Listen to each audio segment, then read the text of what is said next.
11 de abril de 2019, el gobierno ecuatoriano retira el asilo político a Julian Assange. Ese mismo día, el presidente de Ecuador, Lenín Moreno, lo calificó como un hacker miserable y malcriado. A las 6 a.m., la policía británica lo arrestó dentro de la embajada de Ecuador en Londres, tras recibir la autorización del embajador ecuatoriano. Assange fue trasladado a la prisión de máxima seguridad de Belmarsh, donde quedó a la espera de lo que depararía su futuro. Mientras tanto, Estados Unidos, Suecia y el Reino Unido exigían acciones en su contra. ¿Qué hizo para que todos estos países quisieran su cabeza? Quédate hasta el final porque te voy a contar la historia de Julian Assange, el hombre que desnudó a América. Antes de comenzar, te invito a suscribirte a mi canal y activar la campanita, así puedes estar atento al contenido que publico y no perderte ninguno de mis videos. Dicho esto, comencemos.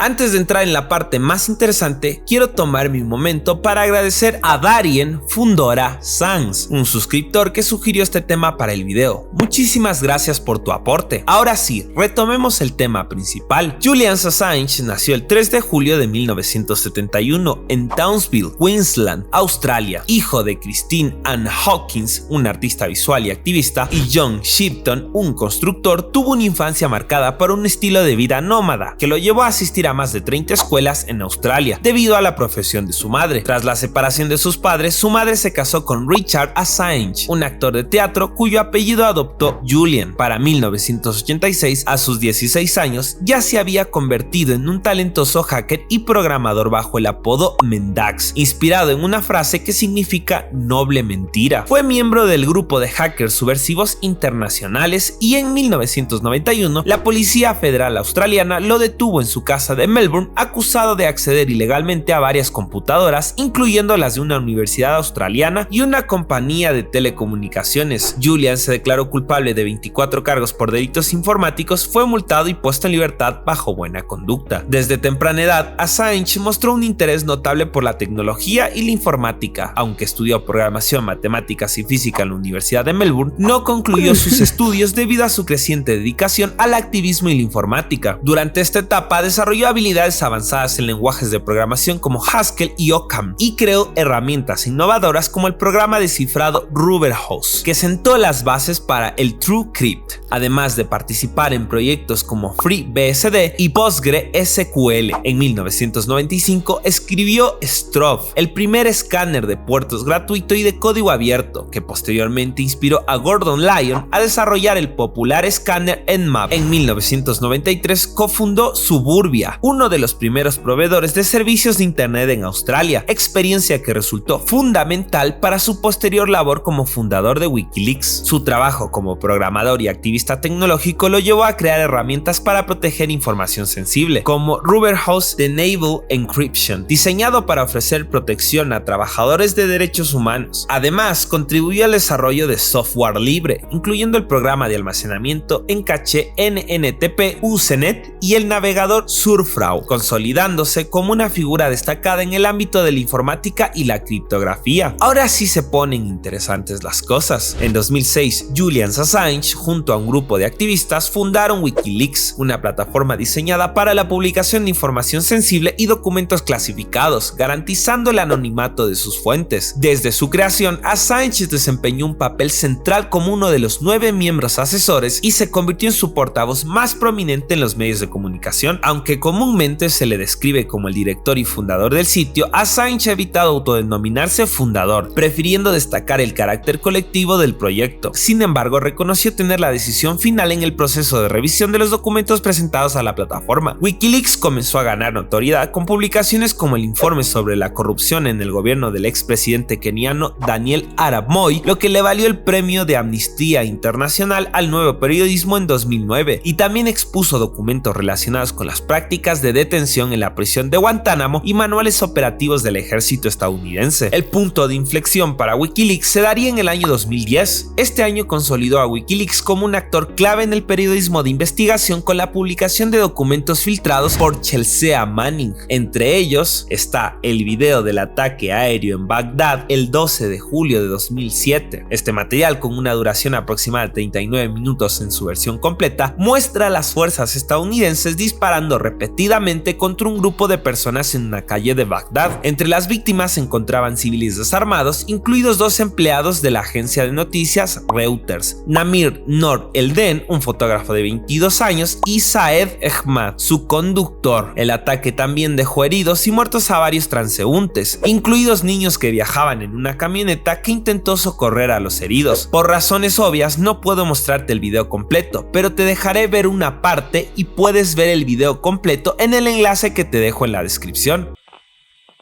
And there's more that keep walking by, and one of them has a weapon. Roger, receive target 15. Okay. 208. See all those people standing down there? Step by. Roger. Stay firm. And open the courtyard. Yeah, Roger, I just estimated there's about 20 of them. There's one, yeah. Oh, yeah. I got it at 6-1, or... Correction, Vantage 1-4, Route 3-3. I don't know if that's... Hey, Bushmaster Element, copy at White 6. That's a weapon. Yeah. Hotel 26, Crazy Horse 1-8. We'll call for change, Mike Charlie, Mike Bravo. Speed 37. I'm Red White 6, Bushmaster 6, Romeo. Roger. Fucking break. Hotel 26, Crazy Horse 1-8. Have individuals with weapons. 1-4 radio. Rio Vantage 1-4, Route. Yep, he's got a weapon too. Hotel 26, Crazy Horse 1-8, have 5 to 6 individuals with AK-47s. Request permission to engage. Roger that. We have no personnel east of our position, so you are free to engage over. Alright, we'll be engaging. Roger, go ahead. I can't get them now because they're behind that building. Any Bushmaster Element, copy. We got an RPG. Alright, we got a guy with an RPG. I'm gonna fire. Okay, no, hold on, let's come around. We got buildings right now from our point of view. Yeah, we're gonna come around and get them from our individual RPG. Getting ready to fire. We won't. Yeah, we got a guy shooting. Now he's behind the building. God damn it. Speed coming around. Negative. He was right in front of the Brad. About there 1 o'clock. Haven't seen anything since then. Just fucking, once you get on him, just open off. Yeah, Roger. I see your element. You got about 4 Humvees out along this. You're clear. All right, firing. Line here. What's the state line? Let me know when you get it. We'll shoot. Light them all up. 202 traffic, 260s. Come on, fire. Hey, Roger. Master Crazy Horse, we have individuals going to the scene. Looks like possibly picking up bodies and weapons. Let me engage. Hey, we need to stop that so we can get down there. We need to stop that. You see my look? Roger. Break. Crazy Horse 1-8. Request permission to engage. Picking up the wounded. Yeah, we're trying to get permission to engage. Come on, let us shoot. The Bushmaster Crazy Horse 1-8. You're taking him. Bushmaster Crazy Horse 1-8. It's Bushmaster 7, go ahead. Roger, we have a black SUV or bongo truck picking up the bodies. Request permission to engage. Bushmaster 7, Roger. This is Bushmaster 7, Roger, engage. 1-8, engage. Clear. Come on.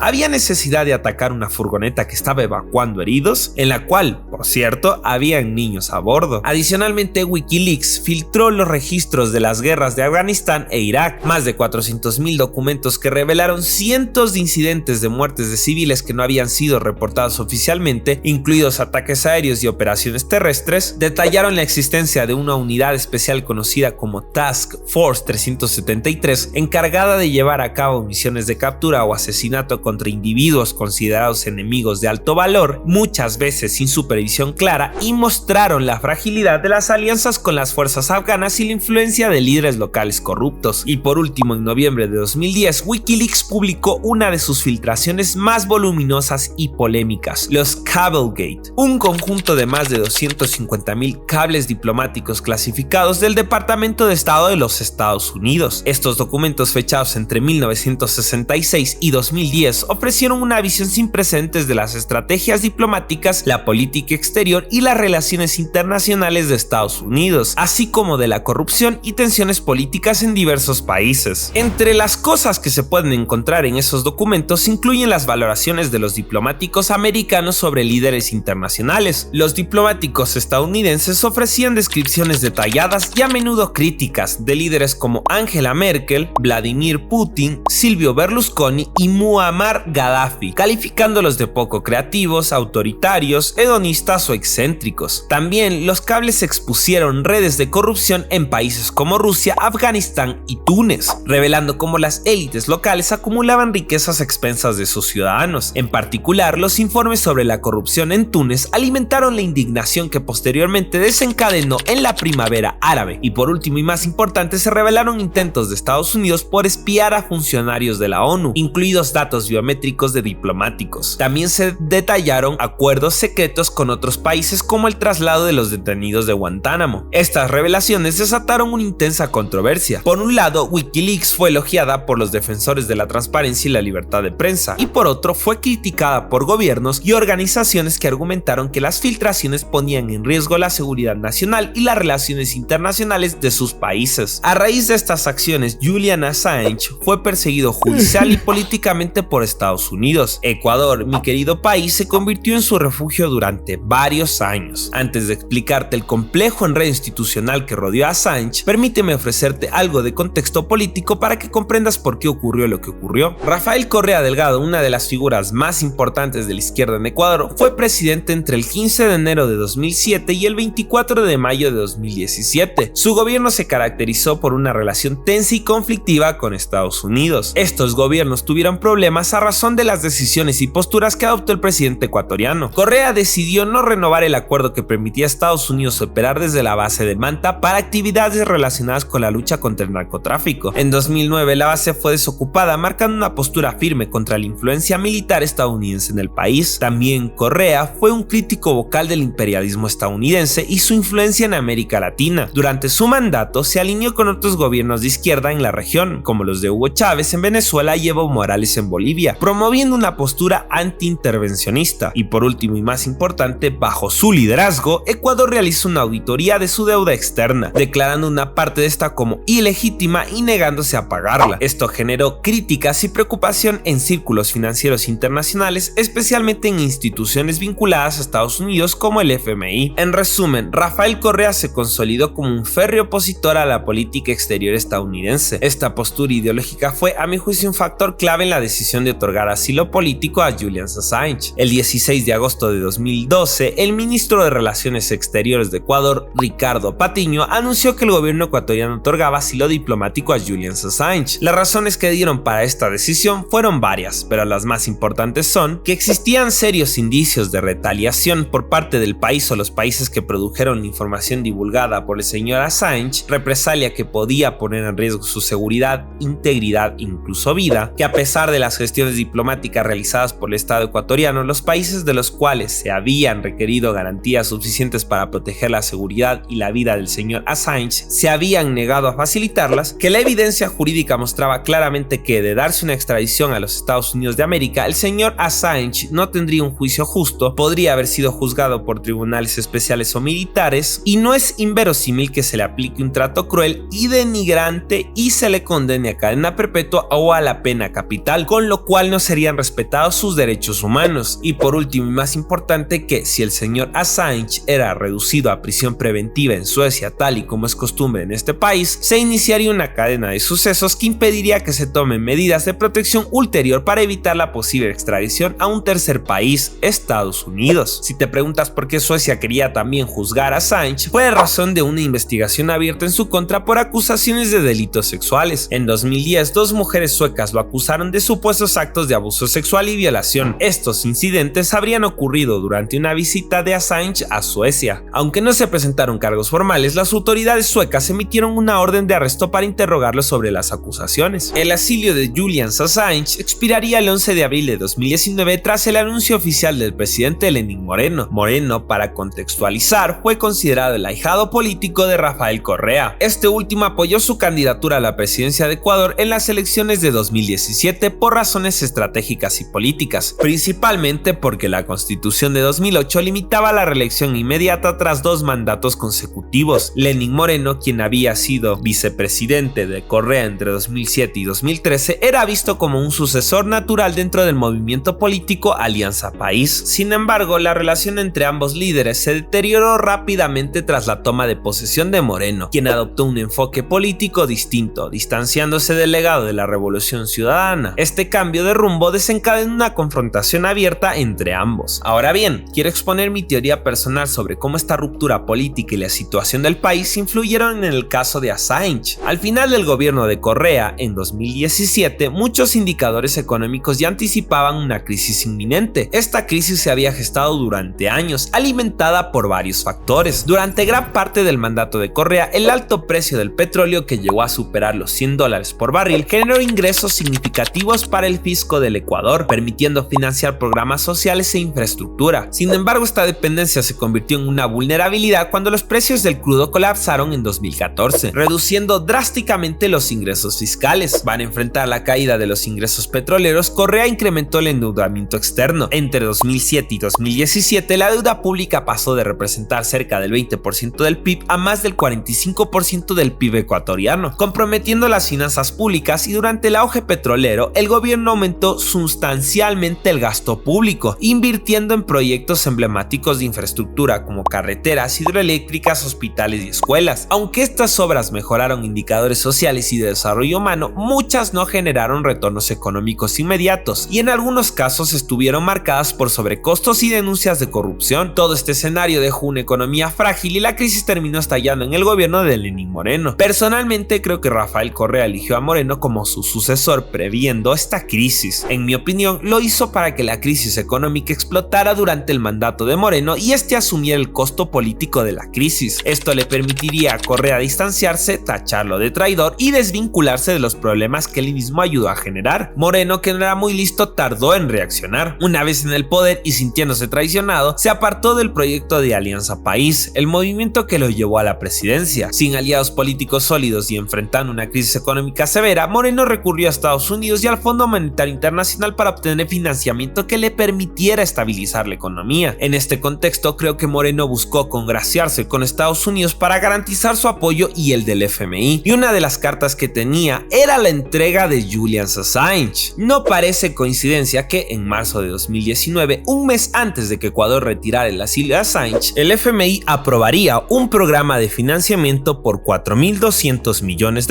como parte de un plan de estabilización económica para el país. Aunque este es solo mi teoría personal, los hechos muestran un patrón interesante. El retiro del asilo y la mejora en las relaciones con Estados Unidos parecen haber sido factores claves para que Moreno obtuviera los recursos necesarios en un momento crítico para su gobierno. Después de ser arrestado en la embajada ecuatoriana en Londres el 11 de abril de 2019, Julian Assange enfrentó varios procesos legales. En primer lugar, fue condenado en el Reino Unido a 50 semanas de prisión por violar las condiciones de su libertad bajo fianza en 2012. Luego, enfrentó una solicitud de extradición por parte de Estados Unidos donde se le acusaba de 18 cargos relacionados con la ley de espionaje debido a la publicación de documentos clasificados a través de Wikileaks. Estos cargos implicaban una posible condena de hasta 175 años de prisión. El caso de Assange generó un intenso debate legal y político en el Reino Unido. Aunque la justicia británica aprobó inicialmente su extradición, su defensa apeló, argumentando riesgos significativos para su salud y derechos humanos. Finalmente, en junio de 2024, Assange alcanzó un acuerdo con las autoridades estadounidenses. Se declararía culpable de un cargo de espionaje ante una corte en las Islas Marianas del Norte, un territorio estadounidense en el Pacífico, y aceptaría una pena de 62 meses en prisión. Sin embargo, fue liberado de inmediato, ya que el tiempo pasado en prisión preventiva en el Reino Unido se consideró suficiente para cumplir su condena. En la actualidad, Assange planea regresar a Australia, su país natal, donde busca retomar su vida tras más de una década de litigios y encarcelamiento. Julian Assange tuvo el valor de revelar los abusos militares cometidos por Estados Unidos en Oriente Medio, desnudando ante todo el mundo las prácticas más controvertidas del gigante norteamericano, aclamado por muchos como un símbolo del periodismo libre y objetivo y condenado por otros como un espía y manipulador. Su impacto en la política y la sociedad internacional es innegable. La huella de Assange sigue siendo significativa y su legado continúa generando debate hasta el día de hoy.